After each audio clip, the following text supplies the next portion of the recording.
Well, hello, Jeff. What's up, Ben? Oh, another Wednesday, another Culture Club half hour in which the two Half. present members of the Right. Culture Club show talk for 30 minutes, and the other two continue to be um, Global mysterious. phenoms. Yeah, I mean, honestly, global. Like Jian's what? Jian's in Paris for Paris Fashion Men's, and was in Milan before that, and was at Pitti before that. He lost a Right. suitcase. He lost the chinos that Ralph Lauren gifted him. Well, when we did our activation, our program in Just October, unhappy. real. So, anybody from Ralph Lauren listening, Gian needs a new pair of chinos. Um, but yeah, and then, you know, Ruba all over the world as well. So Ruba, shouts the out to last them. I saw her was at looks like she was at a Montclair event. I Oh, wonder is if that it's, right? I wonder if it's telling. Yeah, I'm there's a photo of her taking tea or coffee at taking Montclair. tea at Montclair. I like that. This is like a sounds But like it's a not, Wes Anderson short. it's Um, amazing actually. And sorry, and don't mean to interrupt you, but my class yesterday was all about Wes Anderson, funny enough. It's one of my well, I mean, apropos of the Alessandro Michele, collection for Valentino, which looked very much like his Gucci work. It which looked very Wes Andersonian. It makes right, sense that right. that it would come up. Right. There's actually a great piece on a great video on YouTube that I share with my class where it discusses the contrast between color and the emotion that's being evoked by the character in any of his movies, and how he Hmm. uses color to play with our minds. Where something should be dark and morbid, he tends to put in a lot of color around it. And the Interesting. argument's made is that in our minds, that it's very hard for us to process the two together because we have like Right. almost like a conflicting view of this bright room, very Right. high contrast room with an actor crying as an example. So super interesting stuff.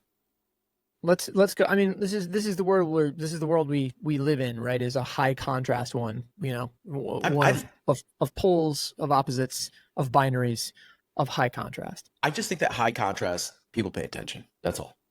That's all.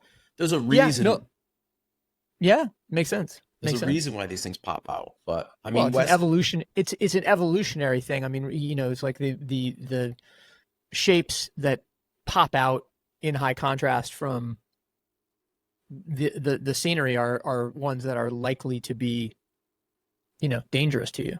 right? I mean, the So whole you pay point of attention to them. the whole point of the high contrast, of course, is for us to pay attention. But nevertheless, Wes Anderson, how can we Well, not read up on him and yeah. study his work? Well, it's he's sort of apropos given the news that Sony bought or is trying to buy Alamo Drafthouse. There seems to be some speculation that the DOJ might Oh, wow. kill that over I don't know what monopoly or oligopoly Right. concerns, but the likelihood is that Sony will buy it, and the first time a major studio has owned a chain of theaters in a long time. Sure. Some of the streamers, Apple or Amazon has a couple of theaters, Netflix has a couple of theaters, and Netflix just announced yesterday that they're gonna build some retail Netflix houses, as they're called, which are these kind of retail entertainment complexes, which I don't know a great deal about, but you sort of imagine Right. um, Netflix shows coming to life through those locations the way that, almost in a theme park like experience. By the way, I was driving home on Sunday from upstate, and it was just Campbell and me in the car, and we look over, we're on the BQE, and we look over, and Campbell goes, "Dad, what's that thing on the Empire State Building?" And I look over, I'm driving, so I couldn't look closely at it, but you could see this big silhouetted thing on the very top of the Empire State Building spire. And I said, "Oh, I guess it's King Kong," joking. And he's like, "No, Dad, it's a dragon." And It was a dragon. HBO had put up a life-size dragon That's right. on top of, like, hanging from the spire of the Empire State Building, which I haven't seen any pictures of, but just the silhouette against the setting sun was It's crazy. remarkable. Yeah, it And was really cool. for those that do not live in New York or are not aware, the Empire State Building and its spire along with 5 other spires in town, are constantly, what we pay attention to. It's, Yeah. the Empire State Building will turn over colors based on events in the world. Yeah, But to yeah. Well, actually there's place an inflatable, though, they did an inflatable up there. I don't know how you do it. It was huge because it actually inflated across multiple floors, right? yeah. Again, I haven't seen any pictures of it. I literally only saw it silhouetted against the sky, and I haven't done the digging to see images of it. But yeah, it was gigantic. I mean, it must have been 100 feet length or It's something huge. like that at least. Well, anyway, shout out to whoever it was at HBO Max that figured that out. My buddy Sono is a VP of marketing over there, so maybe she was involved, and if so, big shout. Sono. Bravo if you did it. Exactly. All right. Well, anyway, Well, let's get into it, Ben. There's a ton of news. let's start the podcast now. Yeah, let's start the podcast. I want to start with a rumor that's coming out of Cupertino. This one was on 9 to 5 Mac, which is actually, for those that don't follow Mac rumors, they're a fairly legitimate site. For them to put up a rumor, is worth a look. The word supposedly is that Apple is shelving development on the Vision Pro 2 in order to work on a more economical version. And the price point that was referenced was a $1,500 price. Okay. The only thing so that's what 40-ish% of the current $3,500. Right. So before we get into what a non-pro version of this would look like, we got to remember here that they're about to launch Vision Pro in a ton of new territories on July 12th, right? So take that into account. Didn't know that. Yeah, they're still trying to, they're still getting people into the devices to experience them. But listen, you can imagine that it was a bold move for Apple to sell a device as high as it was, and yeah, clearly it deserves it. But let's be honest. Deserves what? The price. Supposedly the technology in that device is absolutely insane, and that there's almost no margin in it. So if this is where they're at, but if they are going to begin working on a more economical device, it tells us that the technology is already at a place for trickle down. So my expectation would be that we'd see a lot of what's in Pro in a more in a $1,500 device if it comes. I don't know. I just think that Apple wants to be a company. They want to be a premium company. They certainly want to be a company that everyone carries around with them. They want to be the company that puts glasses on your face too. But I just still think we're too early. I still think we're not ready for it. Right. In order for mass consumption. Then again, I got a 9-year-old in this house who wears Vision, the Meta Vision Quest all the time and loves it. So right.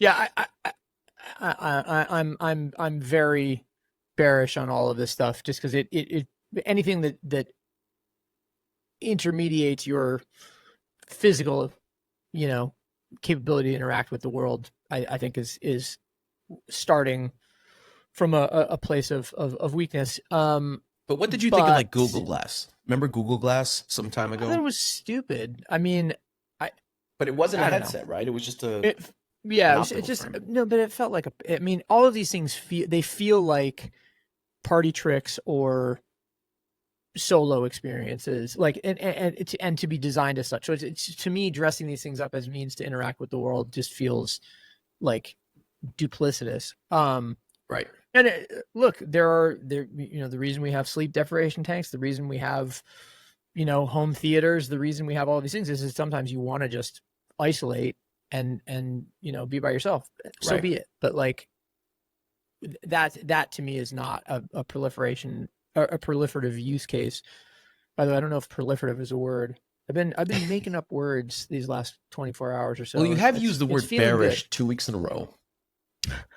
Which I love. I continue. Oh, well, I'm.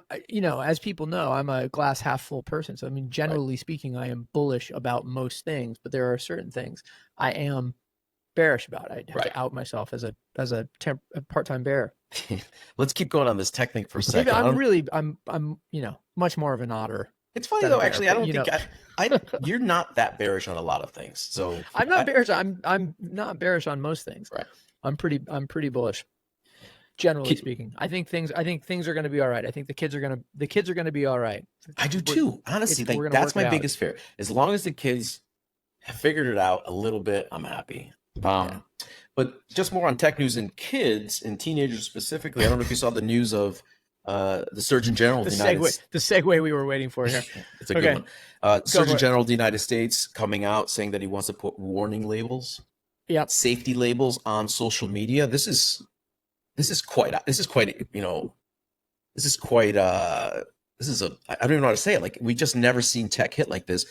I'm not suggesting I'm not against it, but it is the first time that we're seeing a real step against usage and protection of kids. Yeah, I mean, look, I saw this. Of course, this is I'm gonna mess up the Surgeon General's name, Dr. Murthy.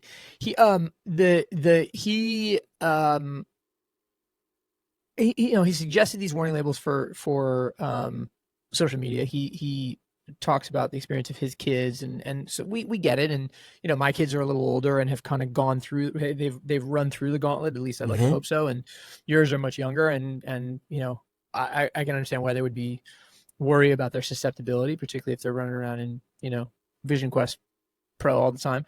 But the I guess where I immediately get to is like, okay, so how are you going to label this? The case for me immediately is cigarettes, like the wild European pictures of cancerous lungs and that sort of stuff that you put on cigarettes or whatever. Like, what's the social media version of that Gen Z will react to? I mean, it's like, hey, social media isn't skibbity. There's a lot. Sorry, I had to throw that in for my kids. They're gonna hate that. I just, it's like you have to. I feel like the thing that makes the cigarette warnings effective is that they are shocking. I just don't know how you put it in vernacular terms that kids will pay attention to, that or alternately to avoid putting it into terms that are tailor-made for adults to whom this doesn't matter. Particularly, I realize that's kind of it's underselling it, but it's just. I think this is challenged. Super challenging, extremely nuanced, unclear. I feel like almost, is every situation different as well? It's trying to read the minds of the next generation and what makes them positive or negative, and trying to avoid the bullying. It's quite hard. Instagram has done a pretty good job. Well, sorry, I don't want to say they've done a pretty good job. Apologies. They've done a pretty good job of getting media to cover their work around, around teen safety, kid safety. Even then, it's still, it's probably an uphill battle for them and anyone else that's trying this. I mean, that's all smoke. It's all lip service. I guess. Well, Montana, hold on a second. Then there have been states that have, and I apologize for cutting you off. There are states that have passed social media laws where if you're under the certain age, you need parental consent, for instance, to sign up. And I think that's as far as we've had in terms of, sure, a wall there. Yeah. Look, I don't know. I mean, it just, none of it feels like it is particularly real to me in terms of its effectiveness. And I could be wrong, but I think we have to get to a point where it's more like you provide a more or an equally or more attractive alternative, and rather than trying to essentially like outwarn or ban things. Banning just becomes difficult. Well, I mean, never mind becomes difficult. It's like, what is this? The PMRC in the 80s with Tipper Gore. It's like, yeah, we did a good job shutting down rap music. Right. Remember that? Heavy metal. Remember Body Count? Remember Ice-T's Body Count having to pull the Cop Killer track? Oh my gosh. Of course. Yeah, I mean, it's limitations on freedom for young adults. Is it the common story of we only want kids to see what we want to see? I don't know. I think that well, and look, I guess the thing for me is constantly look. It feels like we are.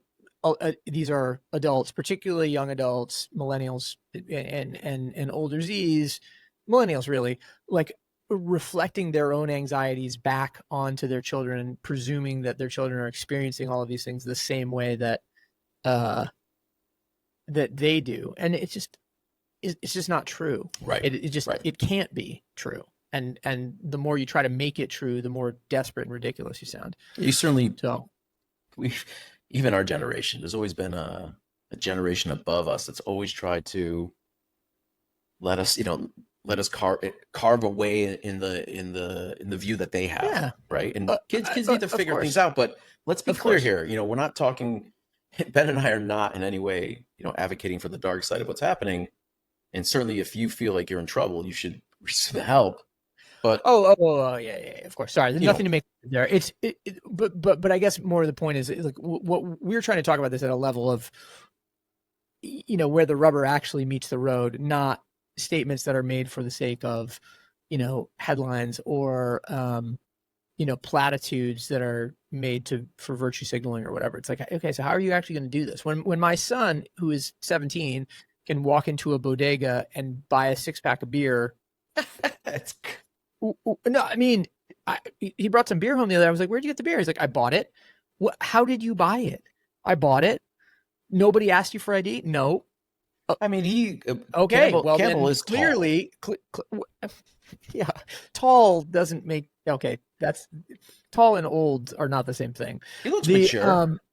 No, but it clearly, yeah, that's giving. So what does Dad say? I love my son. He looks very appropriate for his age, which is 17. Not, bro. I have to ask 21. you, what were you surprised? Did he come in nonchalant? Like, how was it? Well, this is in service of a party that he was attending, and his mother is English. I grew up in a universe that trusted kids, and I was trusted. I didn't, because I grew up in a straight edge universe. I didn't drink until I was out of high school, but we've said to the kids from the time that they were, I don't know, 14 or so, like, if you want to have a beer or a glass of wine or whatever, please go forward. And since he's going to college, I think he feels like, okay, I better understand what this is, which I appreciate. It's a measured stance. That's fascinating. Like, actually. I don't, if it's in this house, I don't have any, objections to it in moderation, of course. The thing though is there, it's all of these sort of prohibitions that we try to put in place for anybody, never mind just kids, like, they will find ways around them, and we have to be realistic and sanguine about that. And if we're not, we're working ourselves into a lather for no reason. So sure. And by the way, the thing that I love the most is that there is still exploration in this, because the data shows us that kids are drinking less, and yeah. And by the way, I'm not suggesting kids should drink, but the exploration of that space between being in high school, being in college, and adulthood, that's where we explore these things. And I think, quite frankly, more kids should. Well, it's fine. I just finished Miranda July's book, All Fours, which has gotten a lot of attention because it's getting women in their 40s to rethink their lives, apparently, according to the New York Times. In any case, huge Miranda July fan, and have been for a long time, and so I would have read the book irrespective. But this one is really in the discourse. Either way, they talk at some point about the need for, or the opportunity for adults to have what the Amish call a rumspringa, which is the the year off outside of the Amish community, where the Amish teenagers, or 18, 19-year-olds can kind of go and do whatever they want. Blow off steam. And what's that? Blow off steam. Well, yeah. Sorry, I thought you were using another Amish term like rumspringa. I think we sort of need that, right? Or the culture wants it. This is why all the moms in Connecticut are on mushrooms, and all the kids who aren't drinking are on Zyn, at least until it runs out and they have to stop online sales. That's another story. Ben, what is happening with Zyn? Well, okay, so Zyn is smokeless tobacco. Anybody who's ever been to the Nordics or has friends from the Nordics, you'd be familiar with snus, which is It's, it's essentially like a tobacco pouch that you Right. put in your lip. So it's not loose leaf tobacco like dip.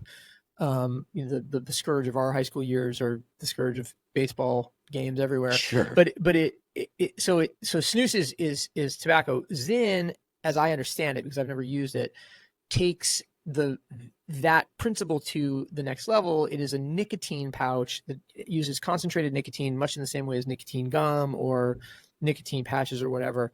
And you put it in your lip, and it distributes nicotine more or less straight into your bloodstream, which gives you this, buzzy feeling.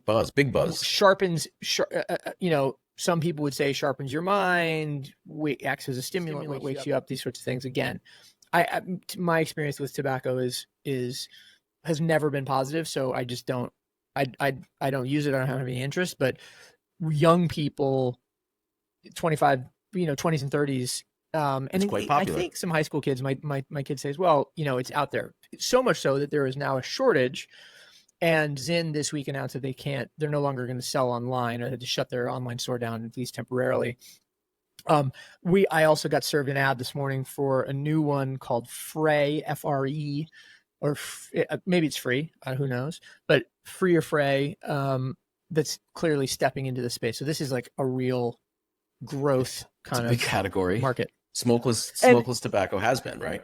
Well, it's sort of interesting because, I don't know what the long-term effects of nicotine use in this way are as it relates to some of the things that tobacco creates, cancer risks and those sorts of stuff. I think a lot of it has to do with cancer and not with cancer, but with tobacco and with the chemicals that right. Tobacco is treated with.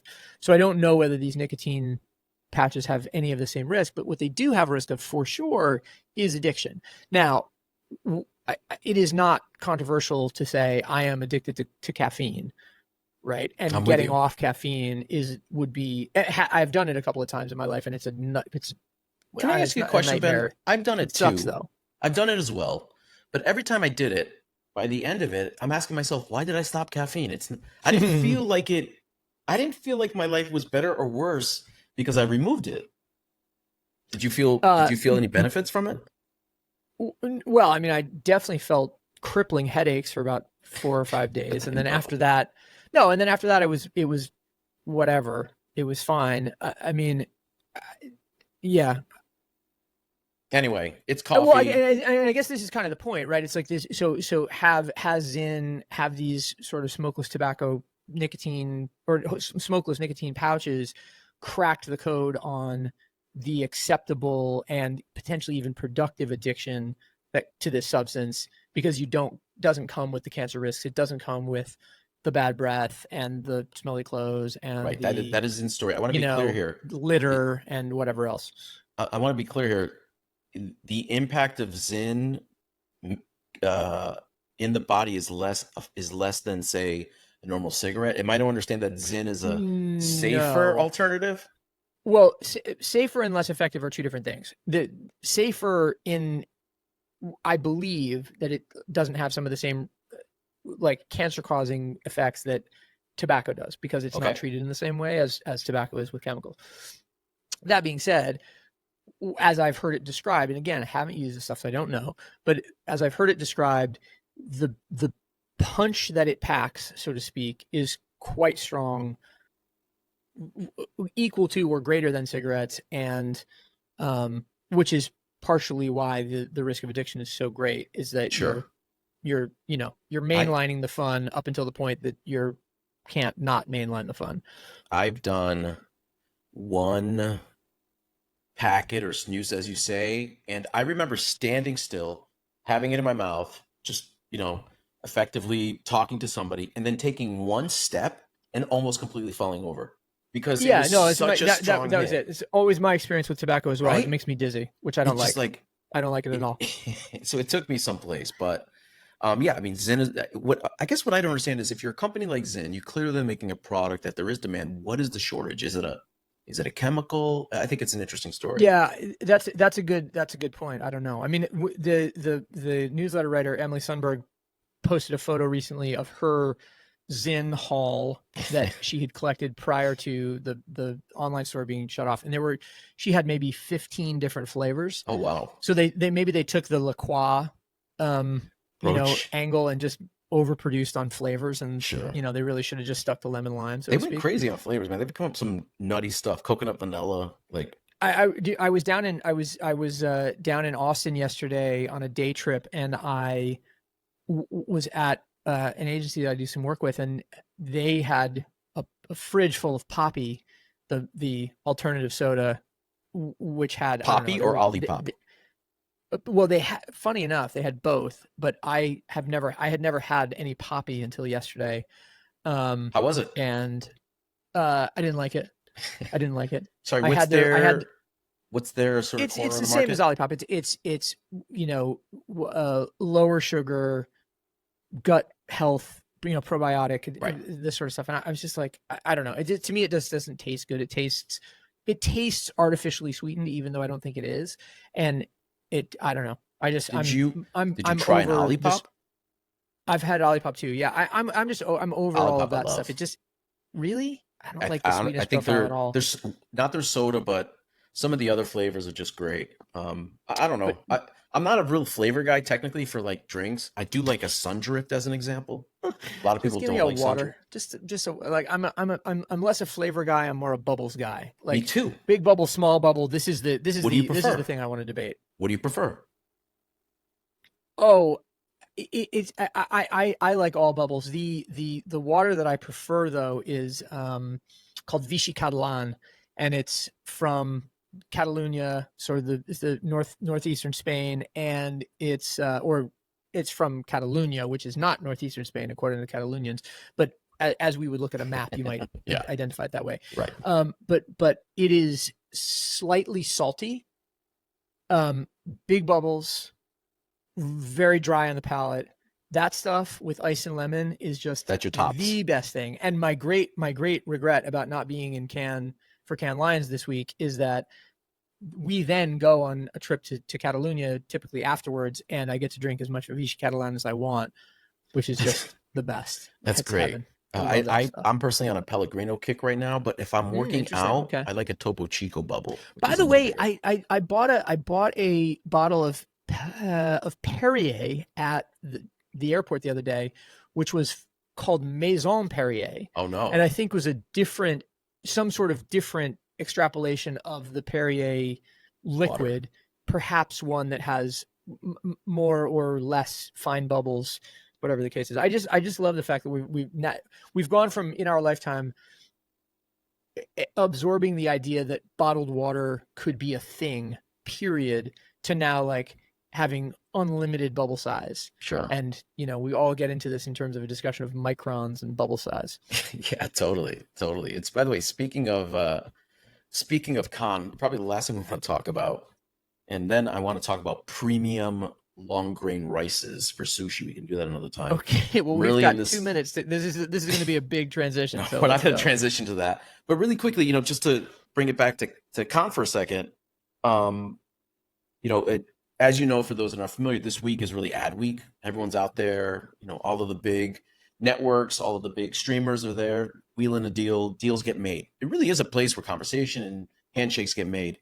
Yeah, I would just amend that to say deals do not get made at Cannes. Deals get announced at Cannes, Got and it. deals get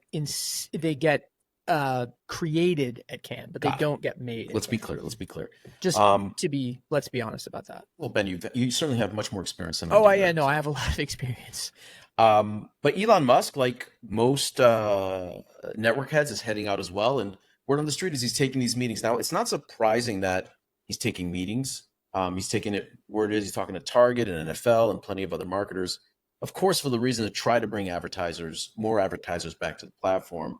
Ben, I kind of wonder, like, is Elon the best guy today to go in and have a conversation on Twitter? You know what I mean? Well, I mean, absolutely not. But he also is. He is the brand. He is the liability. He is the proof point.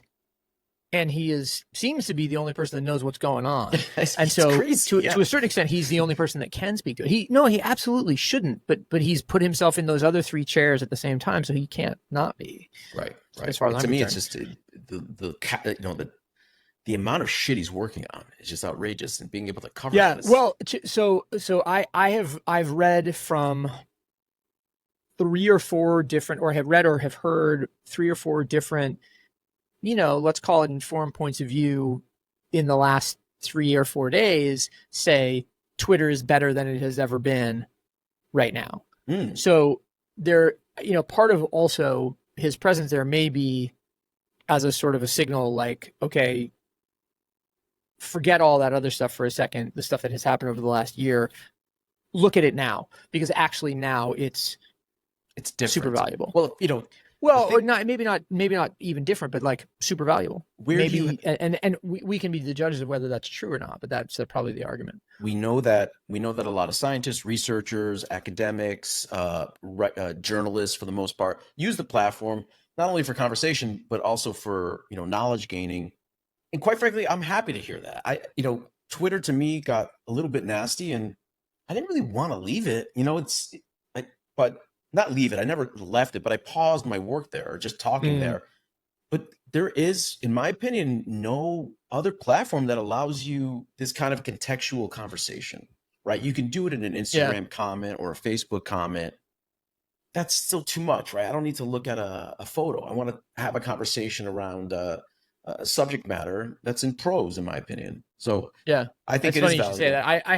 I have no interest in going back and forth on Twitter. Like I want to use it like a bulletin board, put up stuff and leave. Yep. See what other people have. I think put a up lot on of their people bulletin do that. boards and leave, but I have no interest in going back and forth at all. Which is so the use case for me has always been sort of weird. It's like from the beginning. Ricky Engelberg, shout out Ricky. In 2007 when they launched it at South by, I think Ricky and I were both there, and he was telling me about it. He was just like, "Yeah, it's so cool. It's like now you can just publish your thoughts whenever you want." I'm like, "Who gives a shit?" Well, like. And I can't help but still feel that way. A little bit. Ben, I understand the value of it. I just don't like it. Ben, we've run up to the clock now. Thank you to everyone for listening. Let us know what you think of the show. Let us know comments if you want to talk about super premium long grain sushi rice. I'm totally for it. How did we not get to that? I found a website that said this is the perfect sushi rice recipe, and I believed it. All right. Anyway, please follow us on Instagram, of course, or we're actually on Twitter as well, Ben.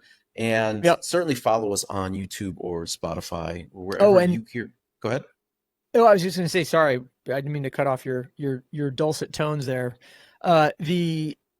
Also, if you are a breakfast fan, breakfastindustries.substack.com is the newsletter that has news of all of the Breakfast Club instances. And we have Manhattan coming in August. We have Las Vegas coming next week. We did Cannes today. We did Brooklyn today. We're doing Brooklyn tomorrow.